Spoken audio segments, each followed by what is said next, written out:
A fat man was on a business trip in India when he noticed a little beggar constantly following him. The fat man took out a few coins from his pocket and gave them to the little beggar, making fun of the beggar's pitiful appearance. However, the fat man never imagined that not only did the little beggar understand his insulting words, but he also threw all the coins on the ground. Shortly after, while the fat man was in the airport restroom, he suddenly found the same beggar had followed him there. The fat man angrily put down the newspaper in his hand, ready to go out and teach the greedy little beggar a lesson. Surprisingly, the little beggar suddenly unleashed a force that knocked the 200-pound fat man to the ground and dragged him out of the restroom. Later, when the fat man's flight landed at Washington Airport, he walked into his hotel room in a daze, accompanied by the hotel waiter. The waiter immediately brought in the fat man's luggage and waited for him to tip. However, the fat man, who was usually generous, uncharacteristically turned his back on the waiter, showing no intention of giving a tip. The waiter had no choice but to accept his bad luck and left the hotel room disappointedly. Afterwards, the fat man sat on the bed, panting like a deflated ball. Suddenly, a large amount of blood inexplicably flowed out of his body, instantly staining the white hotel sheets red.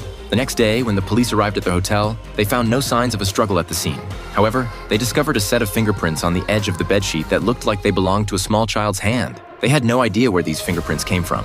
After performing an autopsy on the fat man, Dana discovered that most of his internal organs had been ruptured by some object, as if he had swallowed an elephant. If the fat man had been using his body to transport drugs, there would have been at least some residue left behind. However, Dana did not find any related components. Dana believed that the thing that killed the fat man must have been a very small object that could freely enter and exit their bodies, which would explain why the fingerprints found in the hotel were as small as a child's. Meanwhile, when a man applied for a janitor position at an elementary school, he was successfully hired at a salary far below the market rate. However, the principal never imagined that hidden beneath the man's handsome appearance was another identity, the Indian little beggar who had attacked the fat man. Soon after, a little boy named Tom went home from school. Just as Tom was getting into the car with his father, the newly hired janitor happened to see this scene.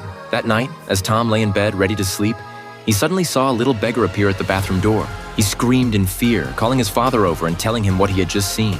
His father thought Tom was just having a nightmare. After calming Tom down, the father left the room and went to the living room to watch a ball game. However, the little beggar silently appeared behind him. A scream woke up Tom, who quickly ran out of the bedroom to find his father already dead with red eyes. The next day, when Dana and her partner arrived at the scene, Detective Jack found many fingerprints similar to a child's in Tom's bedroom. Dana learned from Tom that a small beggar had appeared last night. She immediately realized that the little beggar was likely the murderer who had killed the fat man. This exciting plot is from the 8th season of The X-Files.